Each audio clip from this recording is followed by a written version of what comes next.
For 45 years, I was in banking, the last 20 in the commercial lending side of the equation.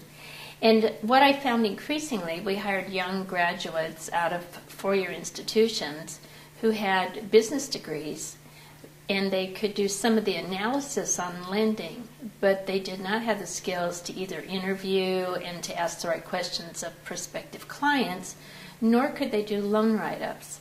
And it's kind of a niche, but in order to sell a loan up the food chain to those who are going to approve it, you really have to do a really compelling write-up. And so I kept going to my friends who are in education saying, we're not getting what we need from the workforce. And they would say, what do you need? And I would say, here's what I need, but I don't know how you're going to give it to us, because they've got degrees, they just don't have the skills that we need. So 5 years ago, I went to the National Association of Workforce Board meeting in D.C., and I think I heard a presentation from Georgia the first year. And I sat through the session and I went, wow, this might be the answer. And the next year I went back and I heard, I think Pennsylvania, and maybe the next year I heard Michigan. And each year I'd come back to our workforce board saying, we really could use this. This might be our answer. And I've sat on that board for almost 15 years, and I also sit on the overall Economic Development Commission. So I see it from both sides. And honestly, I also heard it from my clients. All the years I was in banking, one of the big issues was the skill of our workforce for the employer base. And it was just constantly eroding.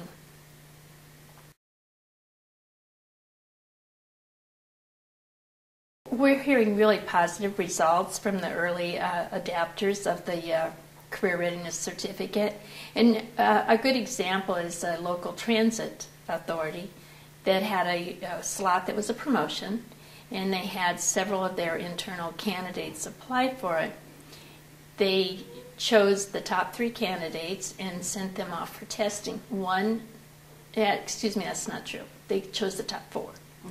And they sent the top 3 of those 4 took the test. The 4th declined. Obviously not thinking they even had the skills to go forward. Thinking they had the skills for the promotion, but not wanting to be tested on it. And through that, they were able to choose the correct candidate. And in their minds, that probably was the right candidate. But this made a fair, square way to take a look at it. And I've seen it in several of the nonprofit boards that I've worked on, where someone's been there maybe 14 years. They think they should be the person who is promoted, but in the truth, they don't have the skills. So this is, I think, a very fair assessment for someone to decide who should be promoted or who should be hired.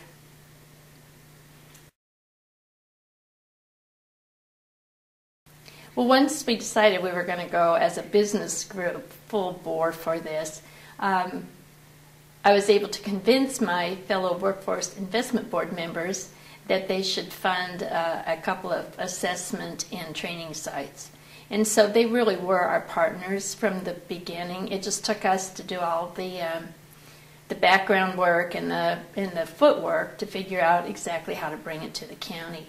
So it's been successful. We have 14 testing sites, and we have I think 8 right now training sites with WIN.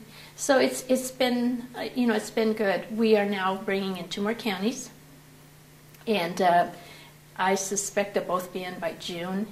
And now the counties south of us also want to discuss it. So our Central Coast Career Readiness Consortium should have 6 counties, I would guess, by early fall. I believe the state will do this. I think it'll probably take another year or a year and a half to get it done. But because I attend all the National Association of Workforce Boards, I see more and more states coming in. I don't think California's going to want to be known as the only one outside in the end. Also, we have a new lieutenant governor in the state who was sworn in yesterday, who has said he would like to make his mark on the workforce and on education and on employment. That being said, I believe that actually he could be a real proponent for this.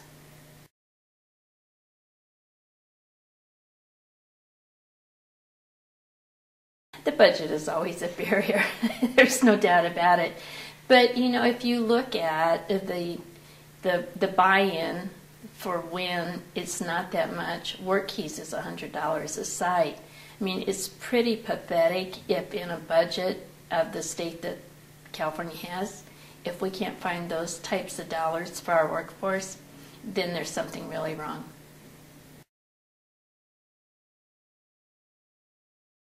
Another facet of this is I think it gives a potential employee confidence.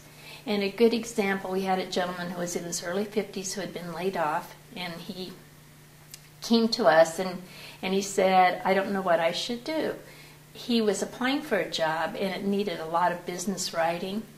So he did not take the certificate testing. What he took was the business writing module and then took the business writing testing. And he scored sufficient to get a job. What he did is put himself into some of the skills training and increased his score from what would be a silver level to a gold level, and took that score with him when he went to apply. And it gave him the confidence he needed to change jobs and to re-enter the workforce. And I think that's a real benefit of this entire system. My personal opinion is when you turn somebody down for a job, it's devastating. It's hard on you as the employer to turn them down. It's hard on them to be turned down. But if you can say, there's hope if you would go and take these modules and then come back for a WorkKeys assessment, I don't know what's wrong with that. I think that's really a very nice way to do business. My dream would be that we could all adopt what San Jose says in their pilot programs through career readiness, to say that our state has top talent. And I love that. They are able to say to their employer group that we have top talent because these people have been assessed, they have certificates, and they are what you need to succeed. And I think that's really the key to every part of it.